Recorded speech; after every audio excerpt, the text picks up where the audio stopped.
8 kebiasaan hemat listrik ala desain rumah Jepang. Sebelum lanjut, pastikan Mom semua klik tombol subscribe, share, dan like dulu ya, agar channel ini bisa lebih berkembang, bermanfaat buat lebih banyak teman-teman yang lain. Terima kasih, dan yuk lanjut deh.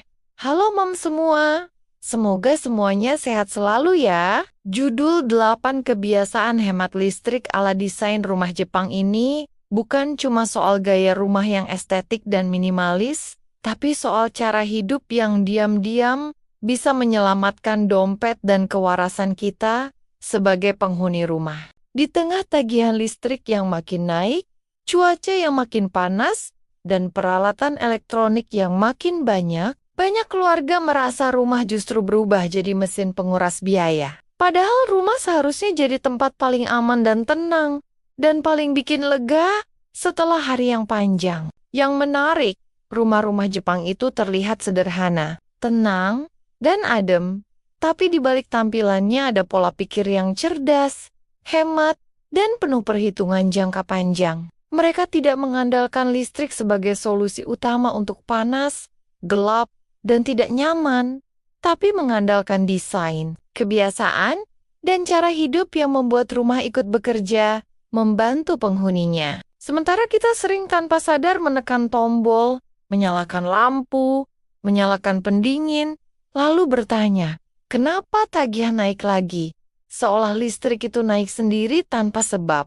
Materi ini penting, karena ini bukan sekadar tips hemat listrik, tapi tentang mengubah cara pandang terhadap rumah, kenyamanan, dan keuangan keluarga. Ini tentang bagaimana kebiasaan kecil dalam desain dan penggunaan rumah bisa berdampak besar ke pengeluaran bulanan, suasana hati, dan kualitas hidup sehari-hari. Jadi sebelum kita menyalahkan tarif listrik, cuaca, atau nasib, mungkin sudah waktunya kita belajar dari cara rumah Jepang bekerja lebih cerdas, lebih tenang, dan lebih ramah untuk kantong dan pikiran. Kebiasaan pertama itu soal cahaya alami, dan ini yang sering bikin aku ketawa sendiri. Karena di banyak rumah kita, matahari sudah niat masuk, tapi malah ditolak halus pakai gorden tebal. Di rumah Jepang, jendela itu diposisikan dengan penuh perasaan.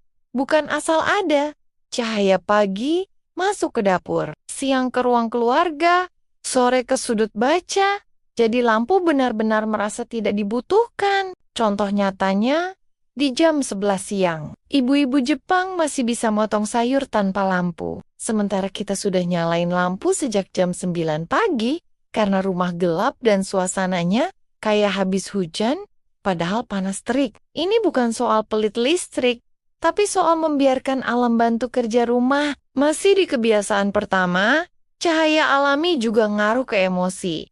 Rumah yang terang alami itu bikin hati lebih enteng. Nggak gampang emosi, dan ini penting buat ibu rumah tangga yang kadang emosi datang lebih cepat dari notifikasi, diskon. Rumah Jepang sadar betul kalau cahaya itu gratis, tapi manfaatnya mahal. Makanya bukaan dibuat pas, bukan kebanyakan sampai panas, bukan kekurangan sampai muram. Hasilnya listrik hemat dan suasana hati lebih stabil. Kebiasaan kedua adalah soal udara. Dan ini jujur aja sering diremehkan. Karena kita terbiasa mikir adem itu identik sama AC, di rumah Jepang, angin itu tamu kehormatan. Pagi dan sore jendela dibuka berhadapan, udara masuk satu sisi dan keluar sisi lain. Rumah terasa segar tanpa suara mesin. Contoh paling terasa itu pas bangun tidur. Rumah nggak pengap, nggak bau apek, dan kipas cuma dipakai seperlunya. Beda sama rumah yang pintunya jarang dibuka. AC mati tapi pengapnya masih nyisa. Kayak kenangan mantan. Masih soal udara, ventilasi di rumah Jepang itu konsisten, bahkan di kamar mandi dan dapur. Jadi uap panas nggak ngumpul lama. Dampaknya sederhana tapi nyata. Kipas dan eksos nggak kerja lembur, listrik nggak bocor halus, dan rumah terasa hidup. Bukan cuma bangunan mati yang nyedot energi terus-menerus. Kebiasaan ketiga, mereka itu nggak hobi bikin ruang yang jarang dipakai, tapi harus selalu dirawat. Rumah Jepang cenderung ringkas. Ruang tamu bukan museum, kamar nggak kebanyakan, dan tiap sudut punya fungsi jelas. Contoh logisnya, kalau satu ruangan cuma dipakai sebulan sekali, tapi tiap hari lampunya dinyalain karena malas gelap, itu sama aja kayak bayar makan orang yang jarang datang. Di rumah Jepang, ruang jarang dipakai ya dibiarkan sederhana, minim lampu, minim colokan, jadi listrik nggak kepakai buat hal yang cuma bikin lega mata, tapi berat di dompet. Masuk ke kebiasaan keempat. Orang Jepang itu jago berdamai sama panas, bukan melawannya secara brutal. Mereka pakai tirai ringan, kisi kayu, dan material yang nggak langsung nyerap panas. Jadi sebelum panas masuk, sudah disaring dulu. Contoh nyatanya, siang hari rumah tetap terang, tapi nggak menyengat. AC jadi opsi terakhir bukan refleks pertama. Beda sama kita yang begitu keringat. Setetes langsung nyari remote kayak lagi lomba. Masih kebiasaan keempat, desain ini bikin rumah nggak cepat panas. Jadi malam hari juga lebih nyaman, tanpa harus nyalain pendingin terlalu lama. Efeknya berantai, AC lebih jarang nyala, kipas nggak muter semalaman, dan meteran listrik nggak deg-degan tiap akhir bulan. Kebiasaan kelima itu disiplin soal terang dan gelap, dan ini kelihatannya remeh. Tapi dampaknya ketagihan itu nyata. Di rumah Jepang, kalau ruangan gak dipakai ya dibiarkan gelap. Gak ada rasa takut rumah kelihatan sepi atau suram. Contohnya sederhana. Habis dari dapur, lampu dimatikan, masuk kamar mandi, lampu dinyalain seperlunya, keluar ya dimatikan lagi. Konsisten seperti sikat gigi. Kecil. Tapi kalau lupa efeknya terasa. Kebiasaan keenam, mereka itu sangat sadar soal listrik yang bocor diam-diam. Colokan kosong dicabut, alat elektronik benar-benar dimatikan. Bukan mode pura-pura mati. Contoh paling sering itu rice cooker dan televisi. Di rumah Jepang nggak ada cerita lampu kecil nyala terus seharian, karena mereka paham listrik itu kayak air. Netes sedikit, tapi lama-lama bikin kaget. Masih kebiasaan keenam, ini bukan soal ribet atau perfeksionis, tapi kebiasaan yang dibentuk pelan-pelan. Sekali, dua kali mungkin lupa, tapi lama-lama refleks. Dan refleks ini yang bikin pemakaian listrik lebih terkendali tanpa harus ngitung tiap hari. Kebiasaan ketujuh adalah memanfaatkan ruang luar, sekecil apapun itu. Di rumah Jepang, teras, taman kecil, atau bahkan balkon sempit, dipakai maksimal buat aktivitas siang, contohnya jemur, duduk santai, atau anak main. Jadi kegiatan pindah ke area yang terang alami. Lampu dalam rumah bisa istirahat, kipas juga nggak harus muter terus. Masih kebiasaan ketujuh, ini juga bikin rumah terasa lebih lega secara mental. Saat aktivitas menyebar keluar, rumah nggak terasa penuh, dan energi listrik nggak dipakai buat hal yang sebenarnya bisa dilakukan tanpa alat bantu.